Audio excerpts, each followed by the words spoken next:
There are 3 more examples left in this section. So let's see this next one. Here we have to solve this equation, tan 2x equal to minus cot of x plus pi over 3. We have to turn this cot into tan. How can we do that? So let's see what we can do here to do that, and that's how let's start the solution.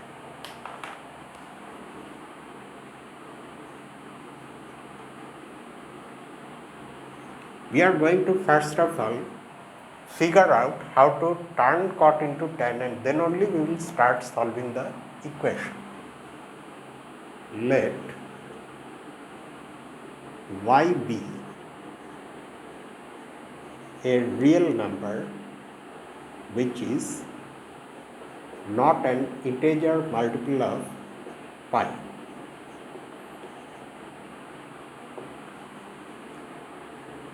Then say we consider tan pi over 2 plus y.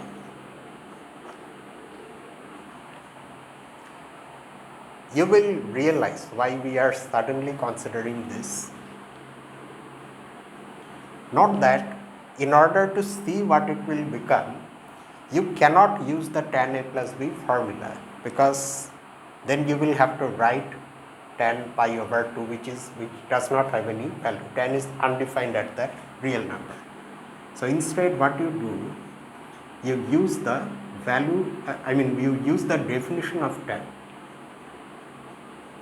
Sin pi over 2 plus y divided by cos pi over 2 plus y. And then you use the addition formulae for sin and cos.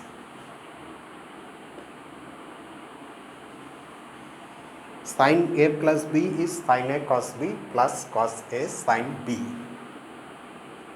So sin pi over 2 cos y plus cos pi over 2 sin pi. And cos a plus b is cos a cos b minus sin a sin b. Cos pi over 2 cos y minus sin pi over 2 sin y. Now we know that sin pi over 2 is 1 and cos pi over 2 is 0. So in the numerator this second term vanishes and the first term becomes cos y, and in the denominator the first one vanishes and the second one becomes minus sin y. So we get minus cot y. You can see that because of this sin y in the denominator, we need y to not be an integer multiple of pi, because otherwise sin y will be 0. And you can in fact, even before that, you can see that since y is not some integer times pi, so pi over 2 plus y is not an odd integer multiple of pi over 2. And that is why tan, in fact, we can consider this tan. So we have figured out how to write in place of minus cot y a tangent. It is tan pi over 2 plus y. The thing is that cot y should be defined. In other words, y should not be an integer multiple of pi. But what will you do here? Do you know if x plus pi over 3 is not some integer times pi? No, we don't know, because we don't really know what x is. It's actually we are going to find x, but because cotangent function has been mentioned, so it's implicitly assumed, that assumption is there in the background, that x plus pi over 3 is not an integer multiple of pi, and that is why we can use this fact in order to turn this minus cot into tan. So now using this we are going to solve the equation. Now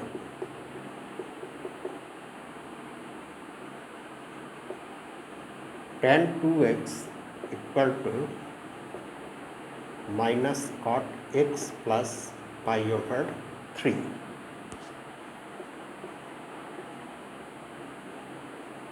Will be tan the angle plus pi over 2.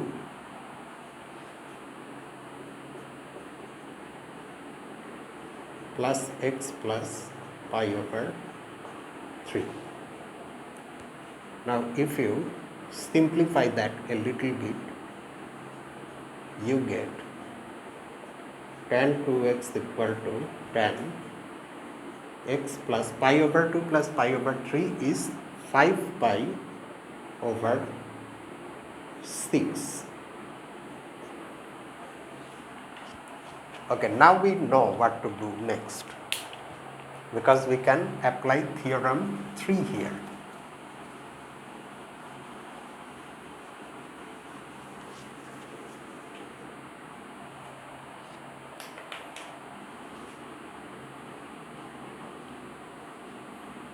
By that theorem, 2x should be n pi plus the angle.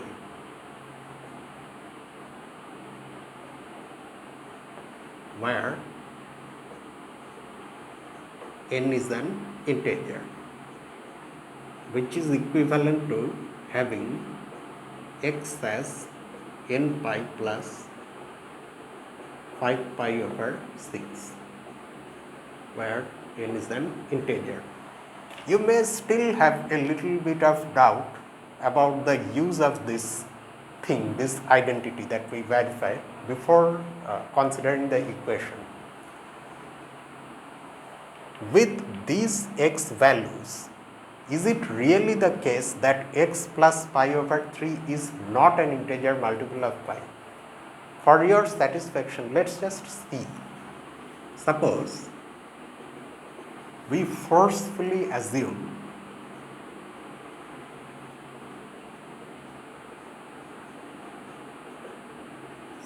that for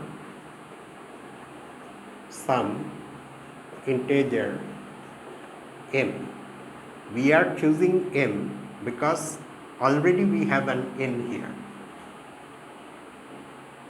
For some integer this x plus pi over 3, that means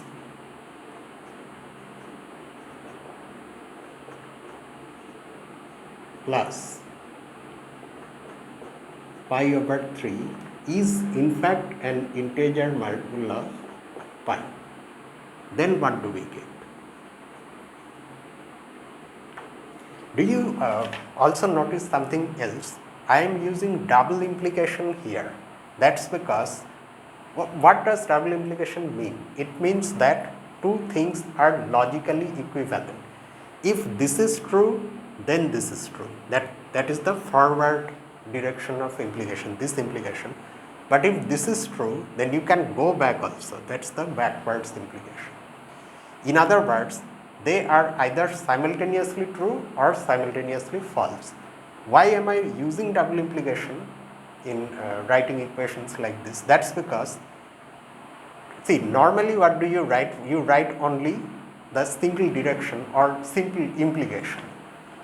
That just tells you that if x is a real number that satisfies this equation, then x has to be like this. But is the converse also true? Are these really solutions? That is why I am using double implication. But make sure that whatever you are writing really is equivalent to the previous line. In this case it is. Why? Well, at each step we can see why, because we have been using these things, and at the last step we used theorem 3, and in theorem 3 we saw that tan x is equal to tan y if and only if x is equal to n pi plus y for some integer n, and this means that for any integer n, such x's and y's are such that for them tan x will be equal to tan y.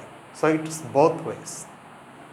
Here, however, I want to see that something goes wrong.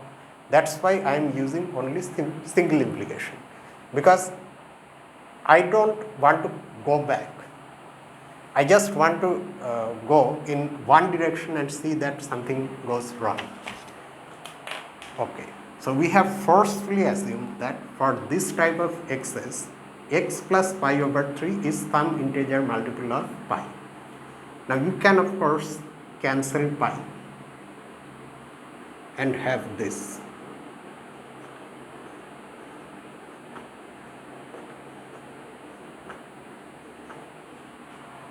Or now if you do the calculation here, what will you get? 5 plus 2 equal to m minus n. But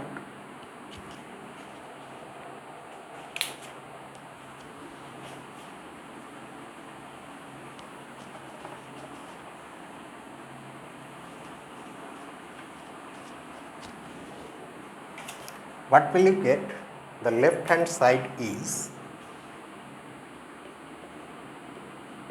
7 divided by 6. The right hand side, however, is m minus n. Is this possible? No. The left hand side is not an integer, but the right hand side is an integer.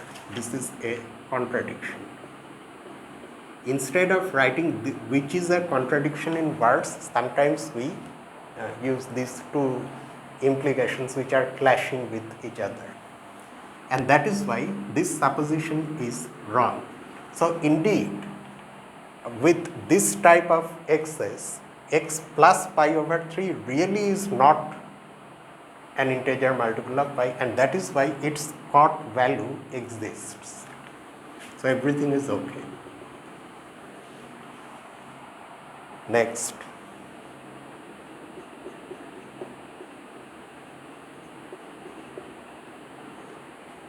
Solve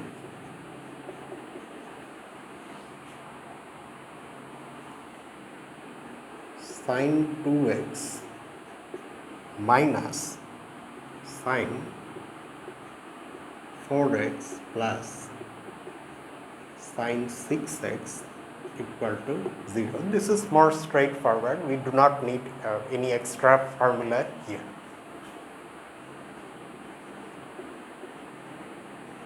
We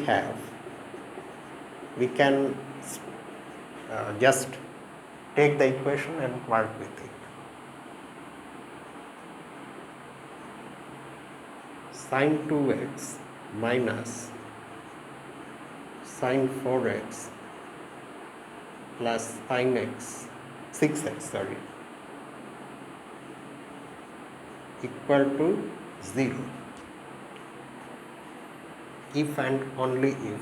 What I am going to do, or what the authors have done in the text, is that they have taken sin 6x and sin 2x together, and then they have used sin c plus sin d formula.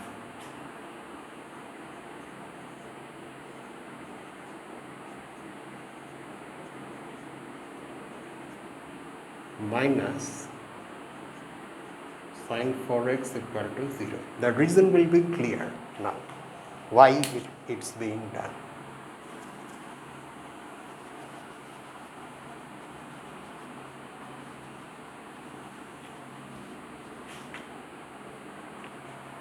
Alright, so if we now use sin c plus sin d formula, do you remember sin c plus sin d?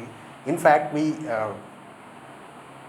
if you recall how we tried to remember these four formulas, when you have sin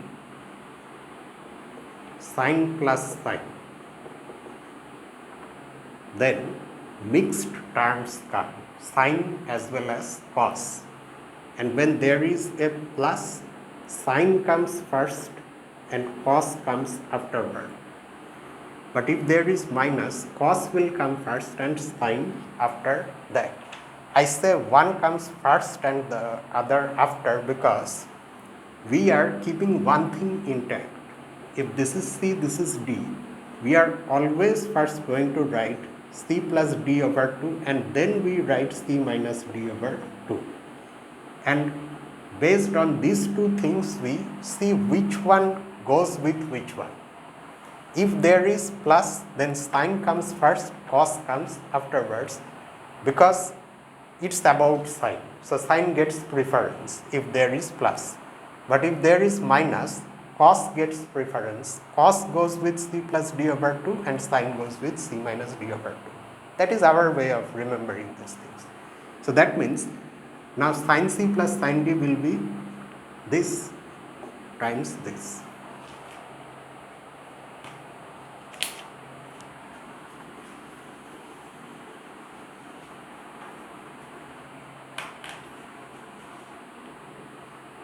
So this means, oh, and we should not forget that there is the 2 also.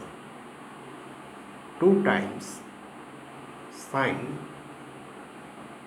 6x plus 2x divided by 2 times cos 6x minus 2x divided by 2 minus sine 4x equals 0. So 6 plus 2 is 8, 8 divided by 2 is 4 times 6 minus 2 is 4, 4 divided by 2 is 2.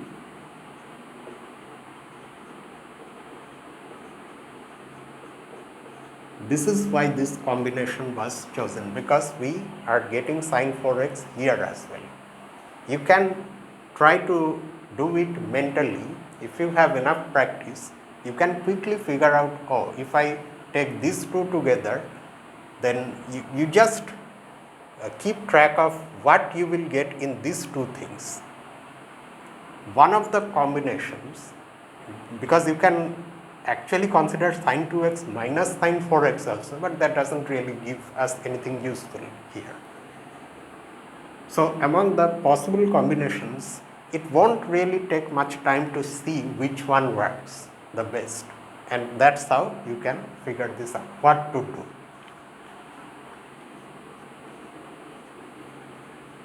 So we can take sin 4x common out and we are left with 2 cos 2x minus 1, that is equal to 0. If and only if sin 4x is equal to 0 or 2 cos 2x is equal to, or let me first write this,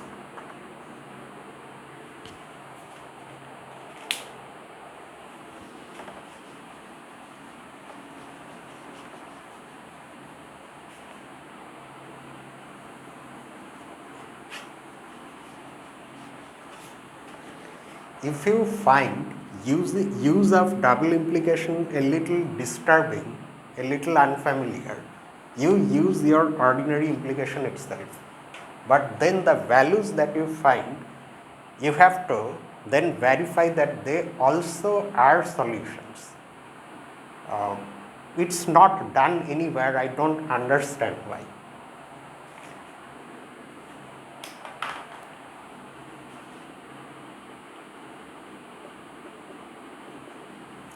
Now we know precisely when sin 4x is 0, namely when 4x is n pi for some integer n.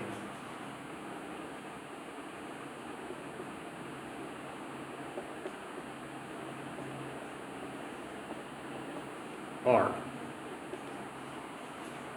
if you manipulate this equation, you are going to get cos 2x equal to 1 over 2, and which value of cos gives you 1 over 2? Cos 60 degree, or in radians pi over 3 radian. So now that equation also you can solve, and here also you still have to write what x is. X is n pi over 4. Or, yeah, then what is that cos thing? Cos x is equal to cos y if and only if x is 2n pi plus or minus y. So, in place of x we do have 2x however. 2n pi, but we cannot use that same n. Let's use m pi plus or minus, what is our y? Pi over 3, where m is an integer. So we can simplify a little more. X is either an integer multiple of pi over 4 or x is, if you divide throughout by 2, of this form m pi, where m is an integer, plus or minus pi over 6. So these are the solutions, either these numbers or these numbers. One more example is there.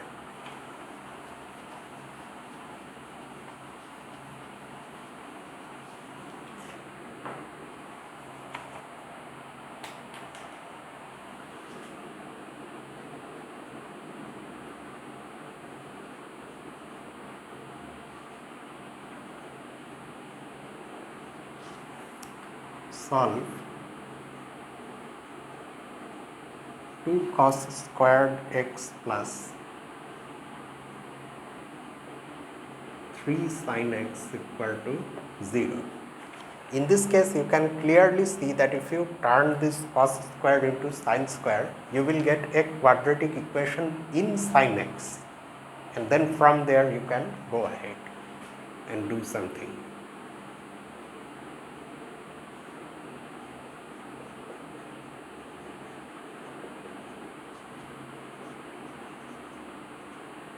Two cos squared x plus 3 sin x equal to 0, 2 times 1 minus sin squared x plus 3 sin x is equal to 0, 2 minus 2 sin squared x plus 3 sin x is equal to 0. If you multiply both sides by minus 1, you will get 2 sin squared x minus 3 sin x minus 2 equal to 0. Now this is a quadratic equation in sin x. Let us first solve it for sin x. If you want, you can use the quadratic equation root formula, but we can factorize this expression quite easily like this.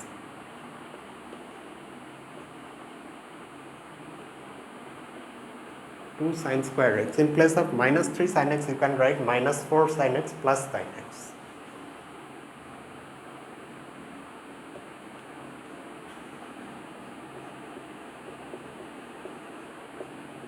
So this is your usual factorizing a quadratic expression. Imagine y in place of sin x, that's all. So what you are looking at is simply 2y squared minus 3y minus 2, and you want to factorize it, that's all. Now if you take 2 sin x common out from the first two terms, you get sin x minus 2. Plus, and here also you have sin x minus 2. So that way, and then if you take this sin x minus 2 common out, then you get 2 sin x plus 1 equal to 0. Now I want to cancel this sin x minus 2 from both sides by dividing both sides by 8. Can I do that?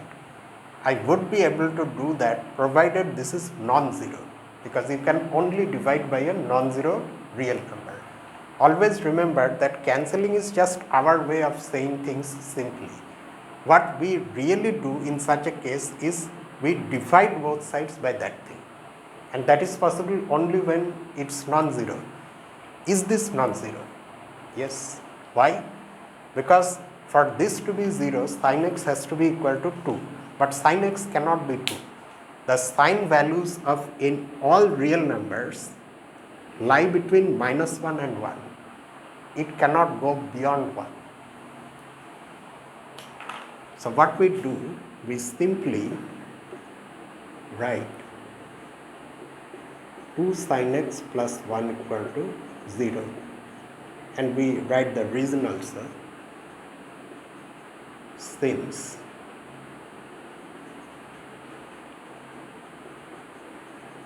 sin x is not equal to 2, you can write the reason for that in fact as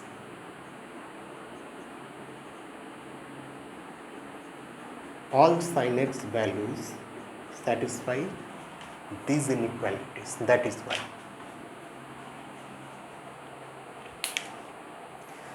Note that since I am writing double implication, if I want to go to this from this one, I don't even need this. I can multiply both sides of an equation by any real number, even 0. So if I take this equation and multiply both sides by sin x minus 2, I can do that.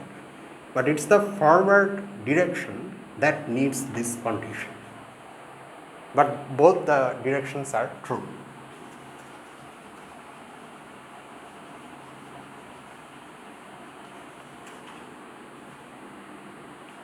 Okay, so now my equation is this. So you see that we started with a quadratic equation in sin x, but ultimately that boiled down to a linear equation in sin x.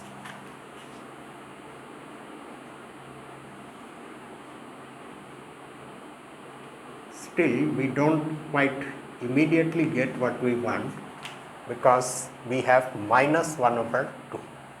And I told you in such cases how you can find the angle that will give you this. You just recall your definition of sine. These are your coordinate axes, right? And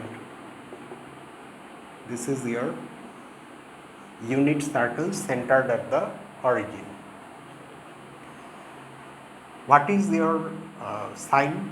Sine is the y coordinate of any point on this circle, depending on what the angle is and where the terminal line of the angle is intersecting this circle. If the angle is an acute angle like this and this is its terminal line, then this is the point. The x coordinate of this point is cos theta, cos of that angle, cos of this angle, and the y coordinate is the sine. So if the angle lies between 90 degree and 100 degree, or in another language, if it lies in the second quadrant, if it's like this, then also, I mean, just like this case where the y coordinate is positive, here also the y coordinate is positive because above the x axis. So in both these cases, sine is positive. Sine becomes negative when the situation is like this, and because then it comes below. Sine also becomes negative in the fourth quadrant because the y coordinates of these points are negative. So we can guess what we can do to have a negative sine value. If you ignore the sign, the minus sign for a moment, for which angle do you get sine of that angle equal to 1 over 2? 30 degree or pi divided by 6. So we want pi divided by 6, but at the same time we want negative, so why not I add pi to it, pi plus pi over 6, so that it lies in the third quadrant. But will it really give me the value? Let's see. If you use the sin a plus b formula, what will you get? Sin pi over 6 cos pi plus cos pi over 6 sin pi. Cos pi is minus 1, sin pi is 0. So this second term vanishes and this becomes minus sin pi over 6 or minus 1 over 2. Yes, it works. So that is why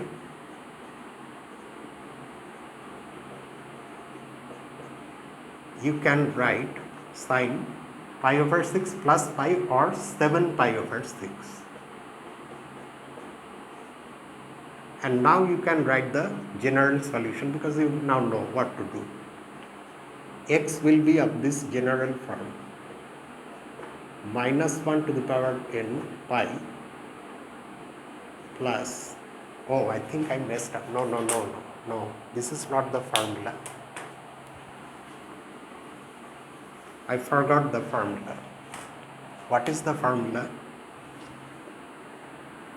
If sin x is equal to sin y, then x is n pi plus minus 1 to the power n times y. Yes, that one.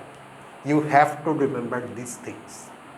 I mean, if you entirely forget, then you can figure out, but it will take some time, which you may not have in the exam. So this is n pi plus minus 1 to the power n times this, where n is an integer. Even if you forget something, no, you should at least have that much practice that you have the sense in you that the moment you write something wrong, you feel that something has gone wrong, okay, and you stop. So these are the examples. After this, of course, we have the exercise problems that we will solve in the next trigonometric video. And tomorrow also we have an upload, and tomorrow we will, last Tuesday we started differential equations. So tomorrow we will go back to topology again. So see you tomorrow with that. Until then, this is me, Lucifer from A Mathematical Room. Have a nice night.